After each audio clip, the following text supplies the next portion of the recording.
हम 60 से 80 साल की उम्र के बीच में जब होते हैं तो हमें कई बार लगता है कि वॉकिंग सुबह शाम करने से हमारी सेहत अच्छी रहेगी, और यहीं पर कई सारे जो बुजुर्ग हैं वो गलती करते हैं और अपने लिए नुकसान उठा बैठते हैं। चलना यंग एज में या दौड़ना हल्का यंग एज में काफी फायदेमंद होता है, इसमें कोई शक नहीं है। लेकिन जैसे ही उम्र बढ़ती है या तो हमारा शरीर साथ नहीं देता चलने और दौड़ने के लिए, या हमारी जो टांगे हैं इतनी मजबूत नहीं रहती, इसलिए चलने से ज्यादा नुकसान हो सकता है। इसके बदले आप अपने ही घर में बिना किसी इक्विपमेंट के, बिना किसी तैयारी के 6 ऐसे काम कर सकते हैं जिससे कि आपकी सेहत भी अच्छी रहेगी। और सबसे बड़ा जो खतरा होता है ओल्ड एज में गिर जाने का, क्योंकि गिरने के बाद जो चोट लगती है, फ्रैक्चर होता है या हम कोमा में चले जाते हैं, कई महीनों तक बिस्तर पर रहना पड़ जाता है और चलने से मजबूर हो जाते हैं, यानी इंडिपेंडेंट नहीं रहते। ये खतरा दूर करने के लिए इस वीडियो में मैं आपको 6 ऐसे काम बताऊंगा जिन्हें करने से आप गिरेंगे नहीं और अपने आप को अच्छा स्वास्थ्य दे पाएंगे और इंडिपेंडेंट रह पाएंगे। तो सबसे जो पहला काम है हमारा बैलेंस या स्टेबिलिटी की एक्सरसाइज करना, क्योंकि यदि हम बैलेंस अपना ठीक बना करके रखते हैं, हमारी जो स्टेबिलिटी है यानी हम ऐसी एक्सरसाइज करें कि हम गिरे नहीं, तो ये वॉकिंग से ज्यादा आपको फायदा देगा। इसमें कई सारी जो एक्सरसाइज आपने करनी है वो है, पहले तो आपके पैरों को मजबूत करना, पैरों की ऐसी प्रैक्टिस करना कि आप गिरने भी लगे तो अपने आप को अच्छे से संभाल पाए। और वो तरीका है एक पैर पर खड़े होना। जैसे आपने कई बार बगुले को देखा होगा, एक पैर पर खड़े होना, दूसरा पैर मोड़ करके उसको अपने आप को बैलेंस करके रखना। ये यदि आप प्रैक्टिस करेंगे तो 5 से 6 मिनट तक आराम से खड़े हो सकते हैं। शुरू में यदि संभव नहीं है तो आधा मिनट से शुरू करें, 1 मिनट बढ़ाएं और शुरू में चेयर की सपोर्ट लेकर के एक टांग पर खड़े हो, क्योंकि ये जो आपके पैरों की मसल्स हैं उसमें सपोर्ट करेगा और आपकी जो कोशिकाएं हैं वो अच्छी बनेंगी। 2 या 3 मिनट करने के बाद आप पैर बदल लें और चेयर की सपोर्ट रखें। जब आपको लगने लगे 1 हफ्ता 10 दिन के बाद आप चेयर छोड़ सकते हैं, लेकिन चेयर के नजदीक रहें, क्योंकि गिरने लगे तो चेयर पकड़ सकते हैं। तो सबसे पहले आप ये काम करें। दूसरा, चलने की जो प्रैक्टिस है वो करें। आपने हील टो यानी आप एड़ी और पंजे के ऊपर चलें। जब आप एड़ी और पंजे के ऊपर चलते हैं तो आपका जो बैलेंस है शरीर का वो अच्छा रहता है। आप अगर पंजे पर चलेंगे तो आगे गिरने का खतरा रहता है। यदि आप एड़ी पर और पंजे पर चलेंगे तो आप गिरेंगे नहीं और आपका बैलेंस अच्छा रहेगा। इसलिए ये ध्यान में रखने वाली बात है। आपने बच्चे देखे होंगे, उनका चलने का जो स्टाइल है वैसे ही होता है, पहले वो एड़ी लगाएंगे फिर पंजा लगाएंगे, क्योंकि वो भी गिरने से अपने आप को बचाते हैं। और जो तीसरा काम करना है अपने बैलेंस को ठीक करने के लिए, चेयर एक्सरसाइज होती है। चेयर पर आप बैठ जाएं फिर खड़े हो जाएं। शुरू में अगर दिक्कत होती है तो हाथों की सपोर्ट लेकर के बैठें, हाथों की सपोर्ट लेकर के खड़े हो सकते हैं। कुछ समय के बाद आप हाथ छोड़ दीजिए और कोशिश कीजिए कि चेयर से आप बिना सपोर्ट के खड़े होते हैं। यदि बिना सपोर्ट के खड़े होते हैं तो इसका मतलब आपकी जो थाइज मसल है वो अच्छी और मजबूत हो गई है। तो ये आपको स्टेबिलिटी देगा, गिरने नहीं देगा और आपका बैलेंस अच्छा बनाएगा। इसी सीरीज में जो दूसरा काम आपने करना है वो है आप स्ट्रेचिंग, यानी शरीर को अच्छे से खोलना, फैलाना। और जब आप स्ट्रेचिंग एक्सरसाइज करेंगे, ये पूरी बॉडी के लिए लागू होती है। आपको स्ट्रेचिंग से बॉडी फ्लेक्सिबल रहेगी, क्योंकि जितनी ज्यादा बॉडी अकड़ती है उतने ही ज्यादा हम अनस्टेबल होते हैं और गिरने के चांस होते हैं, मसल क्रैम्प होते हैं, यानी नसें खिंचने लगती हैं।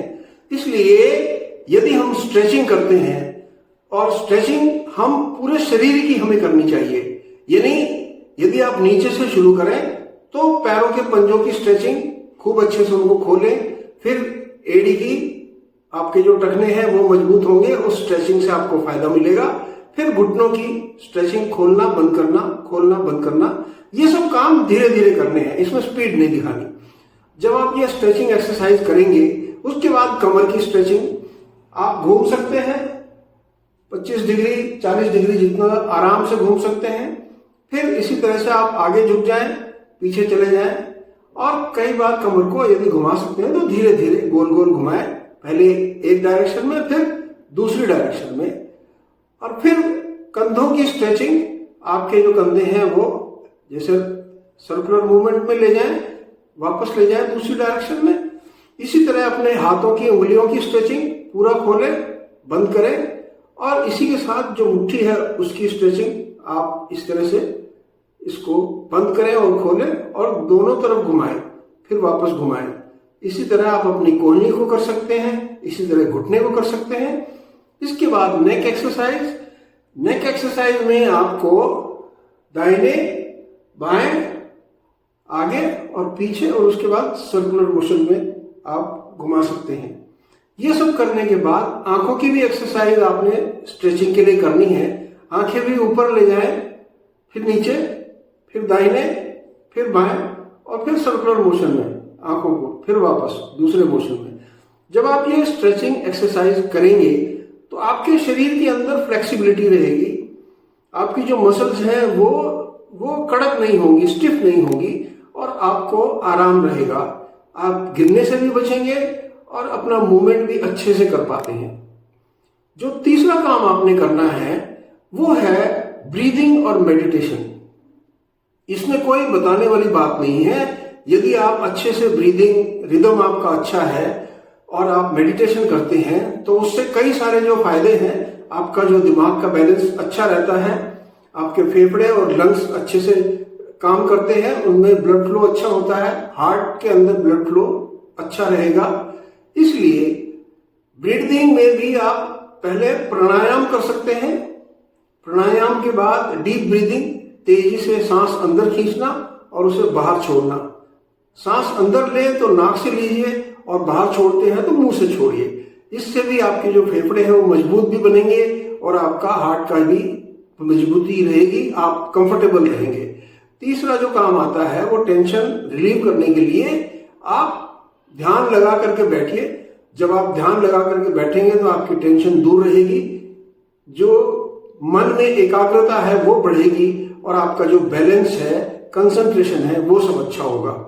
जो चौथा काम करना है वो है आप सनलाइट यानी सूरज की रोशनी जरूर लें, क्योंकि उससे नेचुरली आपको विटामिन डी मिलता है। हालांकि ओल्ड एज में विटामिन डी शरीर के अंदर कम बनने लगता है और आपको कई तरह की प्रॉब्लम आती हैं, बोन्स कमजोर होने लगती हैं। इसलिए ओल्ड एज में एक तो उगता सूरज जरूर देखें, क्योंकि जब आप जल्दी उठते हैं, अर्ली मॉर्निंग जो रेज होती हैं आपके शरीर के लिए, फेस के लिए, आंखों के लिए बहुत अच्छी होती हैं, इसलिए मॉर्निंग का सूरज जरूर देखें। इसके बाद दिन में यदि आप कहीं भी जाते हैं, पार्क में, किसी शॉप में सामान लेने गए, तो जहां पर भी धूप हो वहां 5-7-10 मिनट जरूर बैठिए। आपकी बॉडी उससे एनर्जी भी लेगी और विटामिन डी की भी आपके अंदर कमी नहीं होगी। तीसरा काम आप कर सकते हैं, आप रेगुलर घूमने की आदत बना लें। पार्क में नंगे पैर चलें और जब हम नंगे पैर चलेंगे, एक तो पैरों के तलवों में आराम मिलेगा, उसकी जो कोशिकाएं हैं वो खराब नहीं होंगी और विटामिन डी भी आपको आराम से मिल जाएगा। जो पांचवा काम आप करेंगे वो है अपने आप को समाज से जोड़ करके रखिए। यानी जब आप सोशल कनेक्ट अपना अच्छा रखते हैं तो आपका मूड बढ़िया रहेगा, टेंशन कम होगी, आपके अंदर जीने की इच्छा ज्यादा बढ़ेगी। आपको लगेगा कि आप अभी भी इस चलती हुई दुनिया का हिस्सा हैं और सब कुछ अच्छे से चल रहा है। और सोशल कनेक्ट के लिए सबसे पहले अपने परिवार से, बच्चों से जरूर जुड़े रहें। यदि बच्चे बाहर हैं तो उन्हें एक बार दिन में फोन करना या टेक्स्ट करना, उनसे एक बार संपर्क जरूर करें, चाहे वो व्हाट्सएप पर है, चाहे आप फोन करते हैं, जैसे भी आपको पसंद है। पड़ोसियों से अच्छे संबंध रखें, क्योंकि जब आप पड़ोसियों से अच्छे संबंध रखेंगे, कोई इमरजेंसी होने पर सबसे पहले आपकी हेल्प वही करने आएंगे। यदि आपके पुराने कोई दोस्त हैं, उनसे भी कनेक्शन बनाए रखें, उनका हालचाल पूछते रहें, वो आपका हालचाल पूछते रहेंगे। इससे भी आपको एक अंदर की खुशी जनरेट होती है और एक मजबूती मिलती है कि मैं अभी भी कंफर्टेबल हूं। और जो आपका कोई भी जानकार हो, इसके अलावा अनजान लोगों से, जैसे बच्चों से आप खेल सकते हैं कभी भी जाकर के, छोटे बच्चे हों उनसे बात कर सकते हैं, वो आपको ऐसे क्वेश्चन पूछेंगे या ऐसी एक्टिविटी करके दिखाएंगे जो आपको बहुत अच्छी लगेगी और आप अपने बचपन में वापस जा सकते हैं और आपकी एज बढ़ाने का काम करेगी। और जो छठा काम आपने करना है वो है आप अपनी डाइट पर जरूर ध्यान दें। बैलेंस डाइट का मतलब ओल्ड एज के अंदर ज्यादा खाना खाना या हैवी खाना खाना नहीं होता है। आप जैसे किसी भी चीज का मोटा आटा यूज करें, जौ का हो, बाजरे का हो, मक्का का हो, इस तरह से आटे को छानने की जरूरत नहीं है, क्योंकि उसके अंदर जो बूर होता है वो भी आपको फाइबर देता है। फाइबर वाले ज्यादा फ्रूट खाएं जिसमें ज्यादा फाइबर होता है। केला जरूर खाएं, आपके लिए बहुत अच्छा रहेगा, आपके ब्लड फ्लो के लिए और आपके हार्ट के लिए बहुत फायदेमंद रहता है केला। लिक्विड बहुत ज्यादा लें, दिन में 8 से 10 गिलास पानी जरूर पिएं। चाय, कॉफी ये सब कम करें, अगर आदत है तो ले सकते हैं, लेकिन चाय कॉफी कम कर दें। अल्कोहल नहीं लेते हैं तो बहुत कम कर दें। इसी तरह से जो कैफीन वाली चीजें हैं, स्मोकिंग है, वो बंद कर दीजिए, क्योंकि ओल्ड एज में इससे ज्यादा जल्दी दिक्कत होती है। आप थोड़ा घी जरूर खा सकते हैं, क्योंकि उसमें आपको स्टमक के अंदर एक तरलता रहती है। और सबसे अच्छा है जैसे हमारा दाल चावल या खिचड़ी, वो हफ्ते में 1 या 2 दिन जरूर खाएं, वो भी आपको बड़ा कंफर्टेबल बना के रखेगी। आपके पेट की जो समस्याएं हैं, डाइजेशन है, वो अच्छा रहेगा। इसमें सिर्फ समझने वाली बात यह है कि जो भी आप हजम कर सकते हैं, यानी आपका अगर डाइजेशन अच्छा है तो आप थोड़ा हैवी खाना कभी कभी खा सकते हैं, और डाइजेशन कमजोर है तो उसी हिसाब से हैवी खाना अवॉइड कीजिए। और सबसे कैच पॉइंट यह होता है कि यदि आपका पेट सुबह अच्छे से साफ हो रहा है, यानी आपका डाइजेशन अच्छा है, उठने के आधे घंटे के अंदर अंदर ही आपका पेट साफ होता है तो डाइजेशन अच्छा है। और यदि आपको एसिडिटी रहती है, वो आपको स्टमक में जलन रहती है, कब्ज रहता है, तो डाइजेशन में डेफिनेटली प्रॉब्लम है। और आपको इसके लिए इस सब गोल यूज कर सकते हैं, या रात के समय थोड़ा दूध ले सकते हैं, उसमें हल्का सा घी डाल सकते हैं, ज्यादा नहीं, एज में जितना घी आधा चम्मच डाल सकते हैं। तो ये सब चीजें आपके डाइजेशन को और आपकी बॉडी को फिट रखेंगी। तो इस वीडियो में मैं जो 6 चीजें बताई हैं आपको, आप मुझे बताइए कि आप इनमें से कौन सी चीज करना पसंद करते हैं या कौन सी चीज ऑलरेडी कर रहे हैं जो कि वॉकिंग से बेहतर आपको रिजल्ट देगी। और यदि नहीं कर रहे हैं तो आप इन चीजों को 1 महीना ट्राई कीजिए, आपको लगेगा कि वॉकिंग से भी बेहतर रिजल्ट ये आपको अच्छा करके दे सकती है। इसी के साथ मैं आपको बताना चाहूंगा कि जब आप वॉकिंग नहीं करते तो घर की एक्टिविटी में अपने आप को बिजी रखिए। घर की एक्टिविटी में बहुत सारे आपके लिए काम है ओल्ड एज में, जैसे अपना बिस्तर ठीक करना, अपने कपड़े खुद तह करके रखना, अपनी अलमारी ठीक कर लेना, अपनी जो रहने का कमरा है उसको साफ सफाई से रखना, इस तरह की चीजें। यदि शौक है तो आप खाना बना सकते हैं, थोड़ी बहुत गार्डनिंग कर सकते हैं। पौधों के साथ जब समय बिताएंगे या बाहर बैठ करके समय बिताएंगे तो आपको बहुत अच्छा लगेगा। तो ये वो सब चीजें हैं जो वॉकिंग के बदले आपको बराबर का फायदा देंगी, और मुझे उम्मीद है कि आपको ये चीजें पसंद आएंगी। यदि आपका कोई कमेंट है तो डेफिनेटली कमेंट बॉक्स में जरूर आप दीजिए, और वीडियो अच्छी लगी हो तो लाइक और शेयर जरूर करना। चैनल पर नए हैं तो सब्सक्राइब बटन दबाना ना भूलें और बेल आइकन जरूर दबा लें, ताकि अगला वीडियो समय पर मिल पाए। आप स्वस्थ रहें, ऐसी मेरी कामना है। Take care, God bless.